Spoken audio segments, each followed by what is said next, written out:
ನಮಸ್ಕಾರ ಎಲ್ಲರಿಗೂ welcome back to Sagar stories ಮಗ್ಗ. ನಿನ್ನೆಯಿಂದ ಸುಮಾರು ಜನ ಕಾಮೆಂಟ್ ಸೆಕ್ಷನ್ ಕೇಳ್ತಾ ಇದ್ರ ಮ್ಯಾಚ್ ಸ್ಟಾರ್ಟ್ ಆಗ್ತಾ ಇದ್ದಂಗೆ ಈ ಕ್ವಶನ್ ಯಾರಿಗೂ ಕೂಡ ಅರೈಸ್ ಆಯ್ತು. ಪ್ಲೇಯಿಂಗ್ ಲೆವೆನ್ ನೋಡ್ಬಿಟ್ಟು ಭುವನೇಶ್ವರ್ ಕುಮಾರ್ ಯಾಕಿಲ್ಲ, ಏನಾಗಿದೆ, ಎತ್ತಾಗಿದೆ, ಏನ್ ಕತೆ ಅಂತ. ಸೊ ಅದ್ರ ವಿಚಾರಕ್ಕೆ ಹೋಗ್ಬಿಡೋಣ. ಅದಕ್ಕಿಂತ ಮುಂಚೆ ಸಬ್ಸ್ಕ್ರೈಬ್ ಹಾಕೊಳ್ಳಿ ಎಲ್ಲ. ಸೊ ಒಂದು ಕ್ವಶನ್ನೇ ಬಂತು ಮ್ಯಾಚ್ ನಡೆಯುವಂಥ ಟೈಮಲ್ಲಿ. ಆ ಕ್ವಶನ್ ಡಿಸ್ಪ್ಲೇ ಮಾಡಿದ್ರೆ ನೋಡ್ತಿರ್ಬೋದು. Which IPL Indian will enjoy more success with the new franchise? ಯಾವ ಪ್ಲೇಯರು ಎಂಜಾಯ್ ಮಾಡಿದ್ರೆ ಜಾಸ್ತಿ ಹೊಸ ಫ್ರಾಂಚೈಸ್ ಜೊತೆಗೆ ಅಂತ ಒಂದು ಕ್ವಶನ್ ಬಂತು. ಹಳೆ ಫ್ರಾಂಚೈಸ್ ಎಲ್ಲ ಮರೆತು ಹೊಸ ಫ್ರಾಂಚೈಸಿಗೆ ಬಂದಿರೋದನ್ನ ಅವನ ಅಜ್ಜಿ ಎಂಜಾಯ್ ಮಾಡೋದು ಯಾರು ಅಂತ ಕೇಳಿದಾಗ ಅಲ್ಲಿ ಮೆಜಾರಿಟಿ ವೋಟ್ ಮಾಡಿದ್ದು RCBಯ ಭುವನೇಶ್ವರ್ ಕುಮಾರ್ಗೆ 43% ಇವ್ರಿಗೆ ವೋಟ್ ಮಾಡ್ತು. ಅಂದರೆ ರಾನೆಗೆ 6%, ಕೃಣಾಲ್ ಪಾಂಡ್ಯ 9%, ಮೋಹನ್ ಅಲಿಗೆ 15%, ಡಿಕಾಕ್ 27%. ಡಿಕಾಕ್ಗೆ ನಾನು ನೆಟ್ಟಿಗೆ ಆಡೋಕ್ಕಾಗಲಿಲ್ಲ. ಆ್ಯಂಡ್ ಭುವನೇಶ್ವರ್ ಕುಮಾರ್ ನೆನ್ನೆ ಡಗೌಟಲ್ಲಿದ್ದರು. ಸೊ ಇವರಿಗೆ ಜಾಸ್ತಿ ವೋಟ್ ಮಾಡಿರುವಂಥದ್ದು ಜನ 43% ವೋಟ್ ಮಾಡಿದ್ರು ಕೂಡ ಇವ್ರನ್ನ ಏನು ಗುರು ಅವ್ರು ಡಗೌಟಲ್ಲಿ ಕೂತ್ಕೊಂಡಿರ್ಬೇಕಾದ್ರೆ ತೋರಿಸ್ತಾ ಇದ್ರು ಇದನ್ನು. ಸೊ ಅವಾಗ ಎಲ್ಲರಿಗೂ ಅಲ್ಟ್ ಆಗೋಗ್ಬಿಡ್ತು, ಏನು ಗುರು ಇದು ಕ್ಲಾರಿಟಿನೇ ಕೊಟ್ಟಿಲ್ಲ ಇವರು, ಏನಕ್ಕೆ ಭುವನೇಶ್ವರ್ ಕುಮಾರ್ನ ಕೂರಿಸಿದ್ದಾರೆ ಅಂತ, ಏನು ಇಂಜುರಿ ಆಗಿದೆ ಅಥವಾ ಬೇಕು ಅಂತ ಡ್ರಾಪ್ ಮಾಡಿದ್ರ ಅಂತ ಗೊತ್ತಿಲ್ಲ. ಅಂತ ಟಾಸ್ ಟೈಮಲ್ಲಿ ಏನು ಕ್ಲಾರಿಟಿನ ರಜತ್ ಪತ್ತದಾರ್ ಕೊಡಲಿಲ್ಲ ಭುವನೇಶ್ವರ್ ಕುಮಾರ್ ಏನಕ್ಕೆ ಮಿಸ್ ಔಟ್ ಆಗ್ತಾ ಇದ್ದಾರೆ ಅಂತ. ಯಾಕಂದರೆ ಫಸ್ಟ್ ಮ್ಯಾಚ್ ಆಗಿದ್ರಿಂದ ಏನು ಅಷ್ಟೇನ ಹೇಳಿಲ್ಲ ಪ್ಲೇಯಿಂಗ್ ಲೆವೆನ್ ಬಗ್ಗೆ.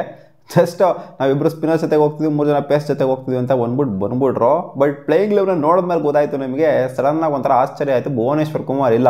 ಇಲ್ಲಿ ನೋಡ್ತಾರೆ ಪ್ರಾಕ್ಟೀಸ್ ಸೆಷನ್ ಎಲ್ಲ ಇನ್ವಾಲ್ವ್ ಆಗಿರೋ, ಪ್ರಾಕ್ಟೀಸ್ ಎಲ್ಲ ಮಾಡ್ತಾ ಇದ್ದಲ್ಲ ಭುವನೇಶ್ವರ್ ಕುಮಾರ್. ಏನಾಗಿದೆ ಗುರು ಭುವನೇಶ್ವರ್ ಕುಮಾರ್ಗೆ ಅಂತ ಕೇಳಿದ್ರೆ, ಭುವನೇಶ್ವರ್ ಕುಮಾರ್ಗೆ ಲೈಟಾಗಿ ಏನೋ ಸ್ವಲ್ಪ ನಿಗಲ್ಲಾಗಿದೆ ಅಂತೆ, ಒಂಥರ ಮೈನರ್ ಇಂಜುರಿ ಆಗಿದೆ ಅಂತ RCBನೇ ಇವಾಗ ಅಫಿಷಿಯಲಿ ಅಪ್ಡೇಟ್ ಕೊಟ್ಟಿದೆ. ಇನ್ಫ್ಯಾಕ್ಟ್ ರಜತ್ ಪತ್ತದಾರ್ ಅವರೇ ಹೇಳಬೇಕಾಗಿತ್ತು, ಅದನ್ನು ಹೇಳಲಿಲ್ಲ. ಅದನ್ನು RCB ಅವ್ರನ್ನೇ ಟ್ವೀಟ್ ಮೂಲಕ ತಿಳಿಸಿದ್ದಾರೆ. ಭುವನೇಶ್ವರ್ ಕುಮಾರಿಗೆ ಮೈನರ್ ಇಂಜುರಿ ಆಗಿದೆ, ಆ ಕಾರಣದಿಂದ ಅವರು ಆಡ್ತಾ ಇಲ್ಲ ಅಂತ. ಮೇಜರ್ ಇಂಜುರಿ ಅಲ್ಲ, ಮೈನರ್ ಇಂಜುರಿ ಅಂತೆ. And will be hopefully soon ಅಂತ ಹೇಳಿದ್ದಾರೆ. ಸೂನ್ ಅಂತಂದರೆ ನೆಕ್ಸ್ಟ್ ಮ್ಯಾಚ್ ಬಂದೇ ಬಿಡ್ತಾರೆ ಅಂತ ಹೇಳೋದಕ್ಕಾಗೋದಿಲ್ಲ. ನೆಕ್ಸ್ಟ್ ಮ್ಯಾಚ್ ಆಡಿದ್ರೂ ಆಡ್ಬೋದು, ಅಥವಾ ಇನ್ನೊಂದೆರಡು ಮ್ಯಾಚ್ ಬಿಟ್ಟಾದರೂ ಆಡ್ಬೋದು.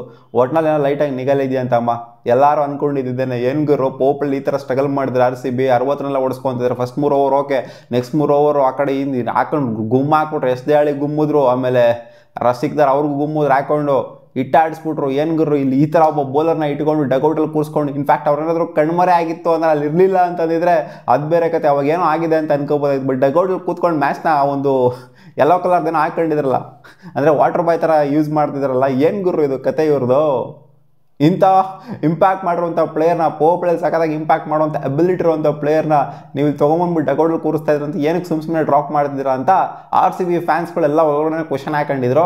ಬಟ್ ಅವರೇ ಅಫಿಷಿಯಲಾಗಿ ಅಪ್ಡೇಟ್ ಕೊಟ್ಟಿದ್ರೆ ಲೈಟಾಗಿ ಸ್ವಲ್ಪ ನಿಗಲಾಗಿದೆ ಅಂತೆ. ಇದು ನಿಜಾನ ಅಂತ ಸ್ವಲ್ಪ ಜನ ಇವಾಗ ಕೇಳ್ತಾರೆ. ಲೈಟಾಗಿ ನಿಗಲಾಗಿರೋ ನಿಜಾನ?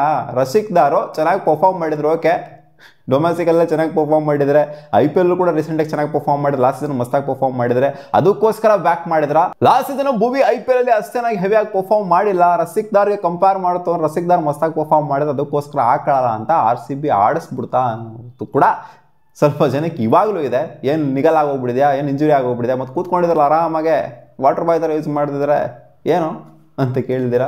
ಸೊ ಒಟ್ಟಲ್ಲಿ ಆಡ್ತಾರಂತೆ ಮಗ, ಅವ್ರು ಕೊಟ್ಟಿರೋಂಥ ಅಪ್ಡೇಟ್ ಪ್ರಕಾರ. ಹೋಪ್ಫುಲಿ ಸೂನ್ ಅಂತ ಹೇಳಿದರೆ ನೋಡೋಣ.